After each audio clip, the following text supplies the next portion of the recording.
Story 1. This story starts back when I was in year 11 in high school, and it happened during mid-autumn. For context, I live in Australia, where it was dry as anything at the time. My parents own a plant nursery, and we had an annoying neighbor who, as I was told, was a retired lawyer with way too much free time on his hands. He lived just down the hill from us and also owned a dam. Over the years, this neighbor would send us formal complaint letters almost every 2 weeks. The complaints ranged from too much noise to too little noise, issues with our dog, or even accusations of our hill eroding. It was always something. And these weren't just any complaints. They came in legal-style letters, as if we were in court every time. One day, we received yet another letter from him. This time, he claimed that we had contaminated his dam with blue-green algae, and he demanded that we pay for all damages, including vet bills for his horses. Now, my parents were livid. When we were building our own dam, this neighbor constantly complained that the runoff from our plant nursery would mess with the water's nutrient levels. My dad, being cautious, went all out to ensure there wouldn't be any issues. He installed a full natural filtration system with 2 smaller dams filled with water-purifying plants, followed by a chlorinator and a pumped filter system.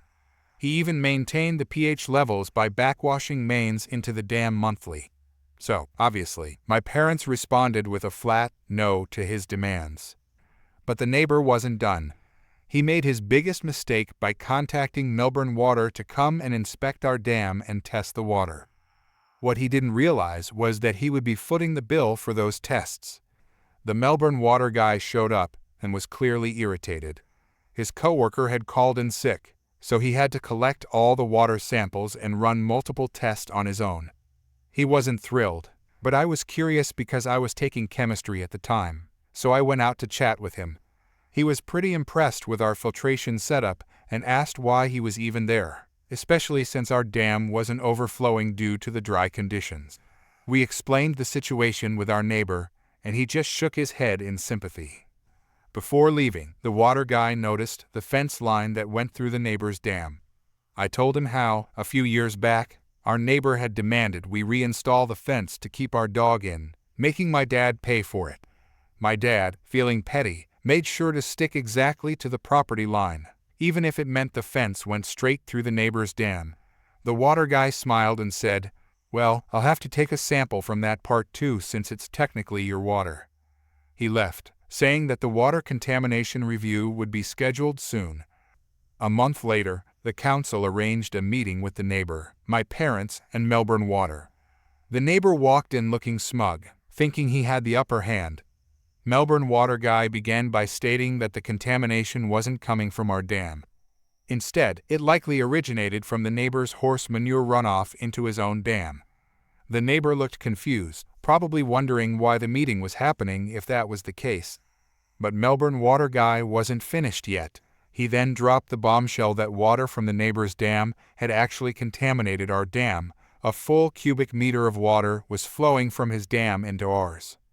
The neighbor went pale as he realized what this meant. He would be liable for damages. Trying to recover, he argued, but they don't even use that cubic meter of water, so there's no damage.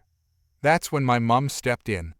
She told the council that we had plans to use that water for a water feature in our plant nursery, something that the council had already approved, but couldn't because of the contamination.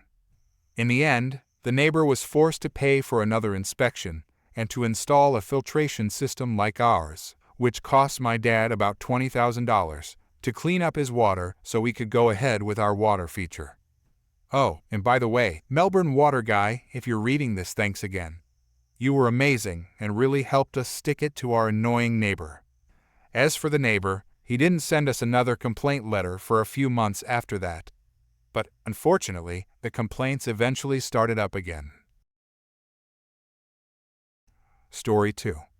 Before I dive into the story, let me give some context. I'm a 31-year-old guy working full-time at my local mall. My usual tasks involve cleaning tables around the food court, but I also handle other jobs like cleaning the lids of trash cans, tidying up the vendor areas, and so on. One thing we see a lot at the mall are people who come to walk around for exercise, or as we call them, mall walkers. These folks usually buy a few things or grab lunch, but otherwise, they're harmless and just mind their own business. Now, a couple of weeks ago, on a Saturday, our busiest day, I was cleaning the carpets when I noticed a group of mall walkers waiting by one of the entrances next to a department store. I tried to tell them they'd have to wait for security to let them in. One of them asked if I could call security to open the doors, and, being the people pleaser that I am, something I'm working on, I agreed and called security. My boss wasn't furious, but he wasn't happy either. He reminded me that we can't do that anymore, especially on Saturdays when there's only one security guard on duty. He told me that if mall walkers show up early again, I should either ignore them or just tell them they have to wait, but definitely not call security, no matter how much they insist. Fast forward a couple of days. I was doing my rounds and saw the same group of mall walkers waiting outside the entrance to the food court. I told them the mall wouldn't open until 10 a.m. and that they had to wait. Some of them asked me to call security, but I politely explained I couldn't do that anymore.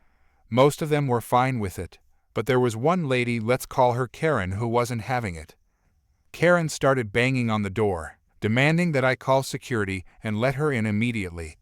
One of the other mall walkers even told her to calm down, but she refused.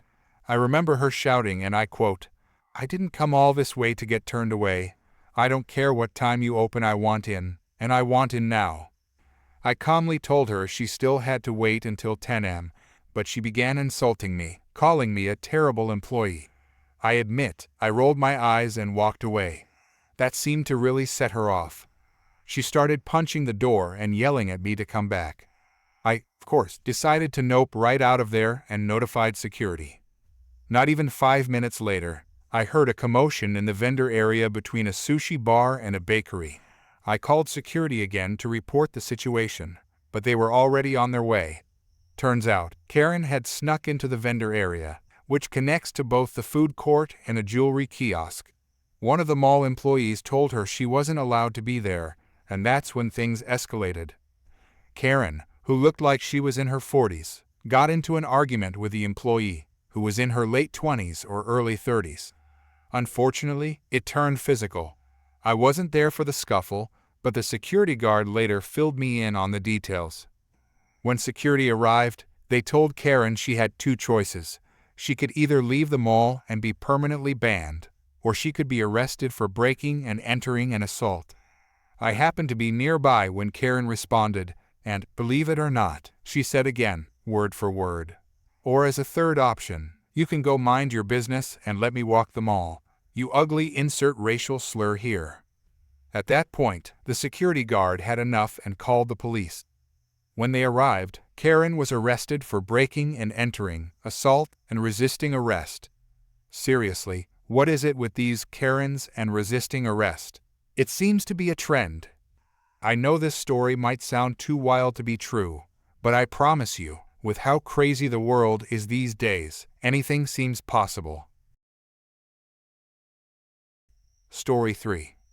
I take commissions to make cosplay outfits, and I'm a member of several cosplay clubs. One of the clubs I'm in is particularly strict and difficult to get accepted into, which makes it a big deal when someone wants to join.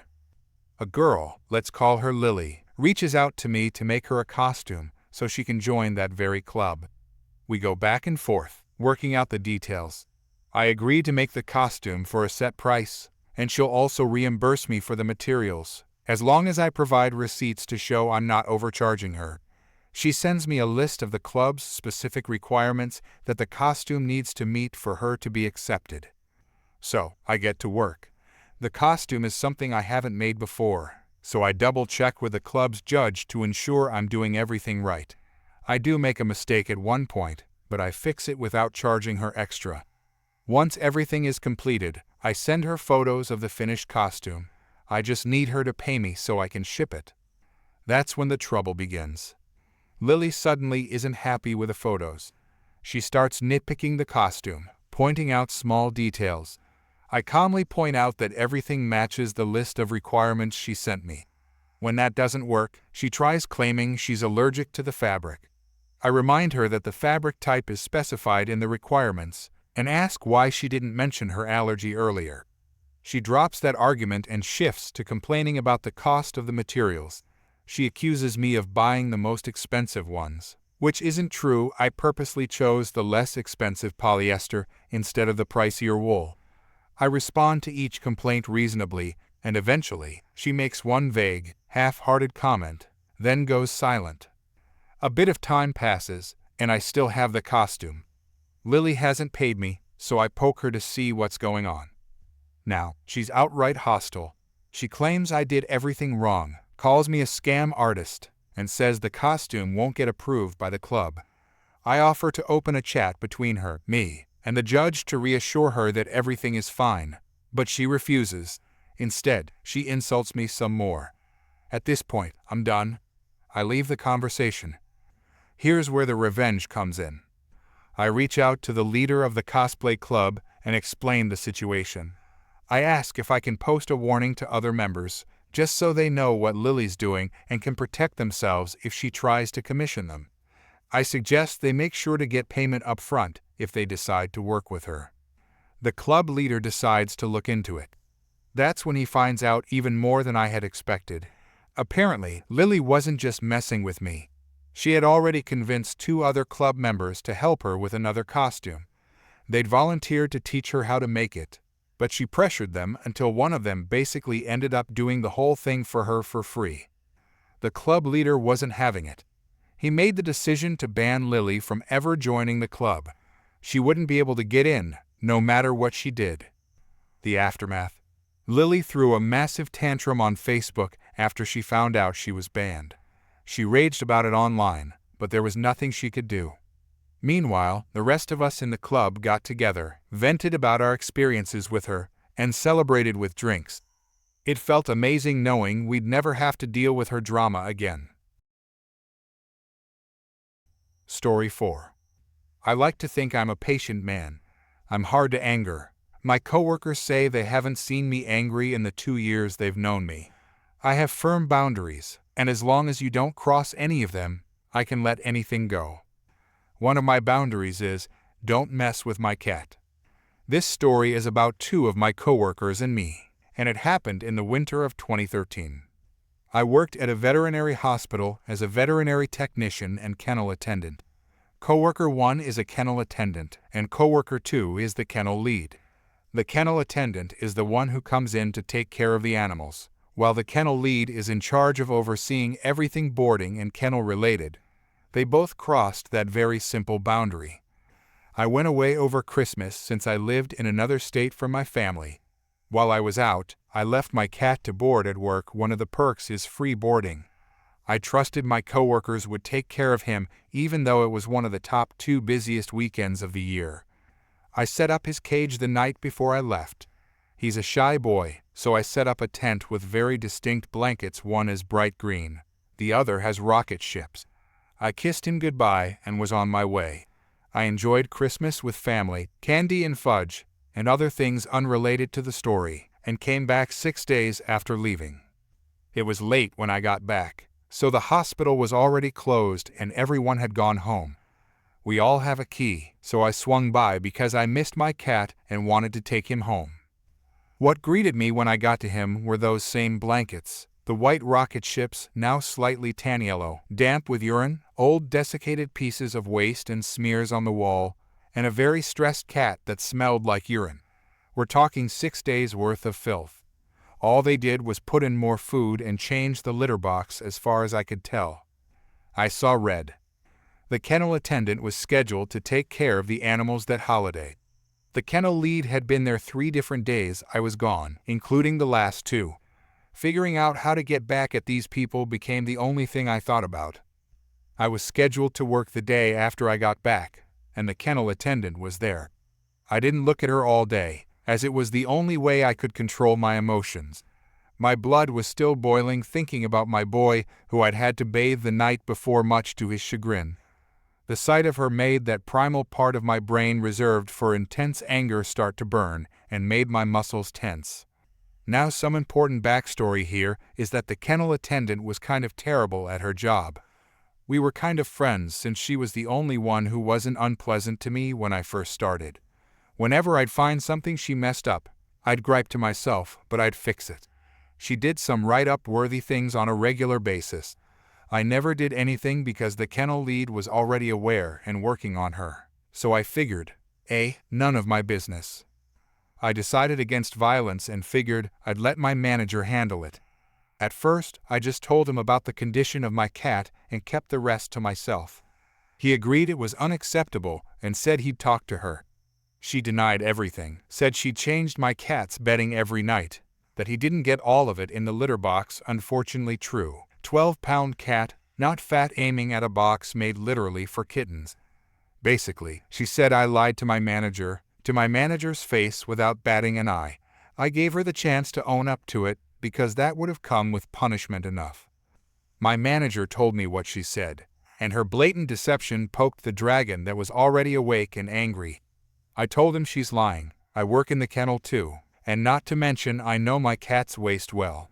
He believes me, and I not so subtly point out that if she pulls this behavior on an employee pet, what has she been doing with a lot of random boarders? Manager thought it was a good point and asked me to keep an eye out for mistakes and let him know what I find. The next day, I was in the kennel alone without her, and I began to document every single thing she did incorrectly. Remember me saying how poor she was at her job? She left me a treasure trove of mistakes to dig up. To name a few of these issues, every single animal's cage was filthy, like multi-day filthy like my cat's was. 2 dogs had had their medications switched for the whole week. There were copious amounts of waste left in the yard. Big no spreads parasites and disease, and not even her documentation and charges were entered correctly. It was a train wreck that took me the whole morning to get back to an acceptable condition. There was material here to get her enough write-ups to lose her job if she had been perfect before, and she had already been disciplined a couple of times for other mistakes she pulled. I gather it all together and bring it to my manager, who is horrified and says he's setting up a meeting with me, the kennel attendant, the kennel lead, and him to discuss it all. He encourages me to hold my temper and call them on their mistakes at the meeting.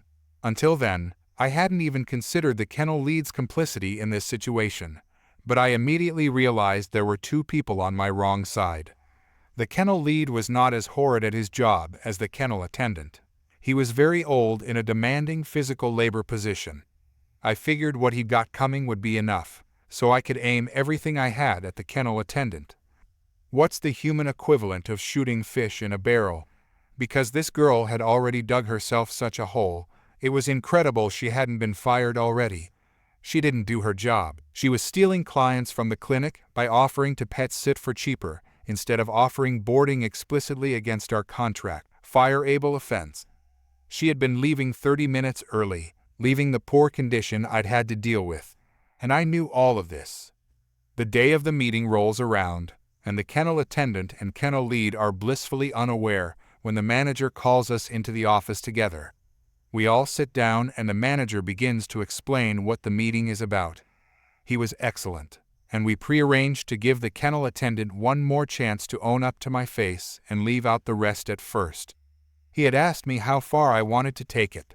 I told him I had a lot of evidence. Let's let the kennel attendant dig a deeper hole first so I can use it all. She denied it all, swore up and down she had taken care of my poor cat properly.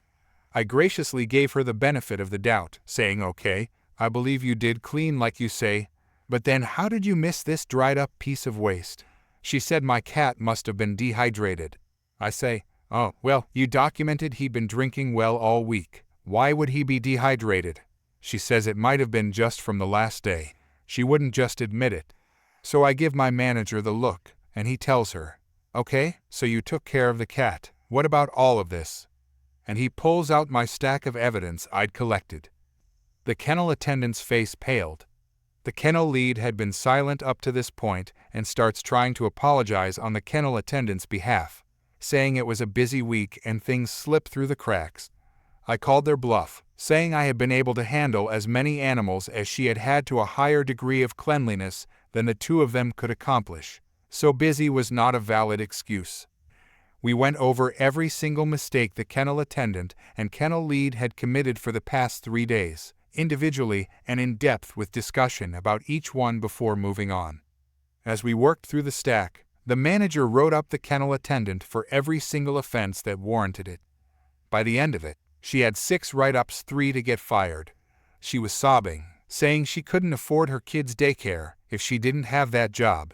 My manager very pointedly told her he had never seen someone with such terrible job performance in 30 years, and if she were worried about her kids, she would have done her job better. The kennel lead was written up and removed from his lead position, and the kennel attendant was given the option to quit before she was fired. The end. No, it isn't. This is Pro-Revenge, not Girl and Lilith their job? Oh no, there's so much more. Remember how she had been stealing clients from the clinic. She had built up quite a large client base and had told me some weeks before she was about to quit her job and pet sit full-time since she hates her job so much. Plus, when she returned her key after quitting, she made sure I knew the crying was fake, and she was planning to put in 2 weeks' notice in the next couple of days. At the clinic, we still saw all of those same clients she had skimmed all the time, and plenty of them asked what happened to the kennel attendant. The manager told everyone we should tell the truth since we had a pet sitter we referred to, and the kennel attendant was not it.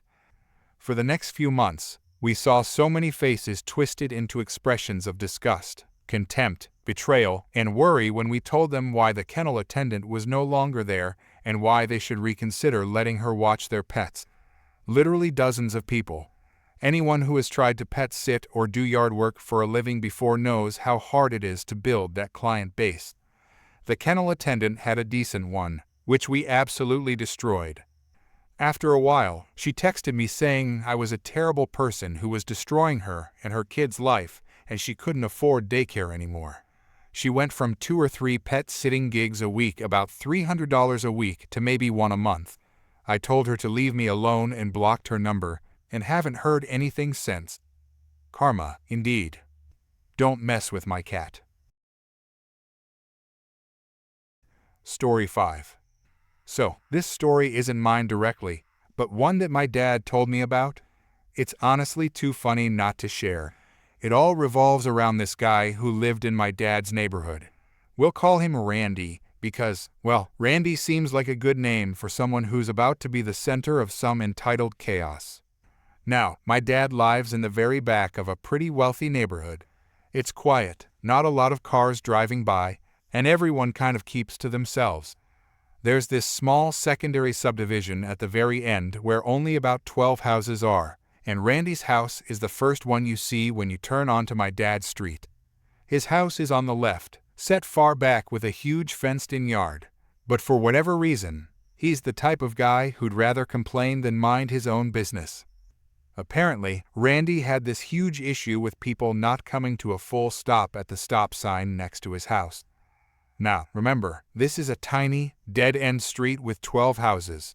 No one speeding, and hardly any cars even pass through, but Randy couldn't let it go. He starts by calling people out on the neighborhood forum, saying things like, "I saw the red sedan again today, didn't stop at the sign," or "Black SUV didn't even slow down, next time I'll get the plate." It was ridiculous. He went on and on about how someone was going to hit his daughters if they played in the street, even though they had this massive fenced-in yard where they could safely play. The neighbors started firing back, asking why he even let his kids play in the street when he had all that space in his yard. Randy didn't care, though. He was determined to make everyone obey that stop sign. When the forum post didn't work, Randy took it to the next level. He started calling the city and the police almost daily to report drivers. He would give them the license plates, descriptions of the cars, and demand that the police come out at certain times because this was a daily occurrence. He even tried to predict when people would roll through the stop sign like he was some kind of traffic psychic. For weeks, he kept this up. The police didn't take him seriously, though, because, well, it was a quiet neighborhood with no real issues. They never did anything about it. Or at least, that's what we all thought. One day, Randy's persistence finally paid off. But not in the way he expected. Turns out, someone who used to live in the neighborhood had a friend on the police force. This person had gotten tired of Randy's constant complaints and antics, so they decided to give him exactly what he deserved. After months of Randy's complaints, the city made a change. They swapped out the stop sign near Randy's house for a yield sign. That's right, instead of making people stop, they now only had to slow down. But here's the best part. They put up a brand new stop sign, facing only Randy's driveway. Yep, you read that right. The only person who now had to stop was Randy himself, at the end of his own driveway. No one else lived on that side of the street, and the road fed directly into his driveway. So every time Randy left his house, he was faced with the very thing he had been complaining about for months, a stop sign, just for him. I can only imagine how that conversation went when the police or city workers showed up to install the sign. Oh, Randy wants everyone to stop? Sure, let's make sure the only person who has to stop is Randy. The best part of all of this is imagining whether Randy, the guy who was so obsessed with stopping at the sign, fully stops at his own personal stop sign. Does he, every single time, come to a complete stop at the end of his driveway? Or does he roll through, becoming exactly what he hated most, someone who doesn't follow the rules of the road? Either way, the neighborhood has been a lot quieter since that sign went up, and Randy's rants on the forum have mysteriously disappeared.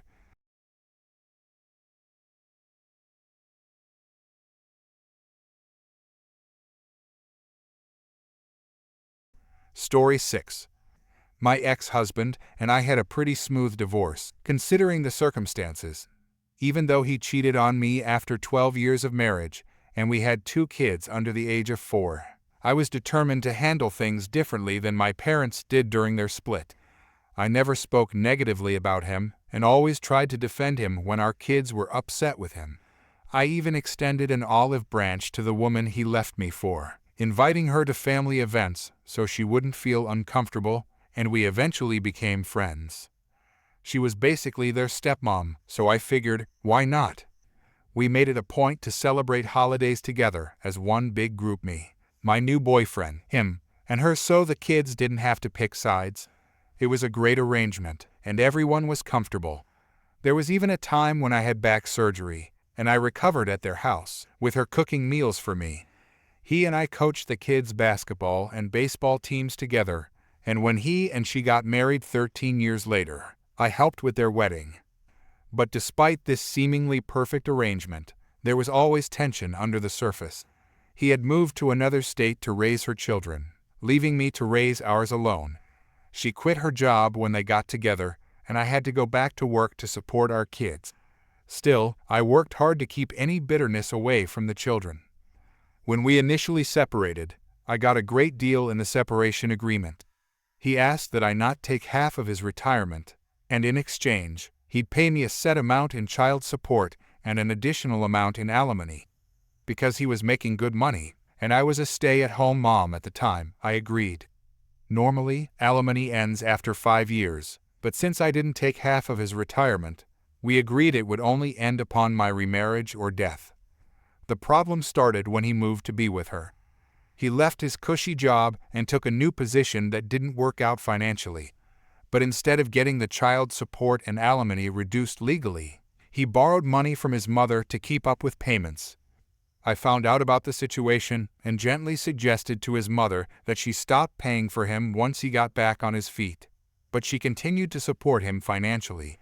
She even co-signed for a second home for him when he eventually moved back to raise our kids, while hers had already graduated and stayed in his old house.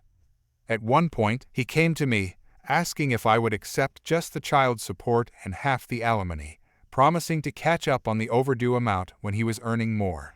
Trying to keep the peace in our otherwise great divorce, I agreed and kept a shared spreadsheet tracking what he owed. 10 years passed, and he owed me around $120,000 in unpaid alimony. After our daughter aged out of child support, he continued paying the same amount for a while, but as soon as our son joined the Marines and aged out, things changed.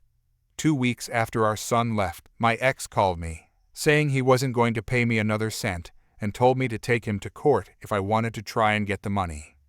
I was shocked. We had such a fantastic relationship, and this came out of nowhere. but I took his advice. I contacted an attorney and followed their guidance, sending all his calls to voicemail. Then, I took him to court. Before the court hearing, my attorney put a lien on both of his homes, so he couldn't transfer ownership to his mom or his wife. I'll never forget the phone call where he realized this and called me every name in the book. Since I had kept immaculate records of his missed payments, and he was fully aware of how much he owed, the case was a slam dunk. The judge ordered him to pay me the full $120,000 within 30 days. Sadly, the kids now have to choose which parent they visit for the holidays. But that's not my fault. I was willing to keep things the same and avoid any tension in the family. For those curious, yes, he did cheat on his current wife twice before they married. She had quit her job when they got together, thinking he would make her financially secure, so she had nowhere to go. She stayed with him because she had no other options, and she shared all this with me since we were friends. In the end, I got my money on day 29, and no further payments will be made. Story 7. Pretext: I'm in Australia, and a swag is a low roll-up tent with a little mattress, basically. This happened about a decade or more ago. So I've bought a new double-sized swag and decide to sell my old double-sized swag on Gumtree, essentially a standalone equivalent of Marketplace. It's in good condition, and, while weathered and used, still perfectly good. The post has all the dimensions, etc., with pictures, and some mischievous individual messages me asking how big it is. I point them to the listing details. They come back with, "How heavy is it?" Now, it's a double swag. It's not heavy, but it's bulky, and you're not carrying it around with you. You throw it in on your car, and that's where it travels. The mischievous individual tells me he does a lot of hiking, so he needs to know what it weighs. I guesstimate about 10 kg/20 pounds. Weird question, but whatever. The mischievous individual goes quiet for a bit, then asks how soft the mattress is. Game on, I see what game you're playing here, and two can play it. So I reply that it's about a mama bear on the Goldilocks scale of mattress softness. They're quiet for a day or two, and I figure they're bored and have moved on to bother someone else. In the meantime, I've got other people messaging me about it, and one fellow comes through and buys it. Return of the mischievous individual. They have another silly question. I think about the color or something else inane. I tell them I've sold it. They then ask for the details of the guy who bought it to try and get it off them. Sorry, I'm not giving you their phone number. There's a bit of back and forth about getting that person's details, and I'm refusing, while they're just being a nuisance. Then I had an idea. Look, I dropped it off to them. You go talk to them if you want it. Here's their address. I looked up a suburb a few over from mine, found an area being developed, and gave them the address to a builder's display home. I didn't hear anything back after that. No idea if they went, probably not, but it amused me to think they may have.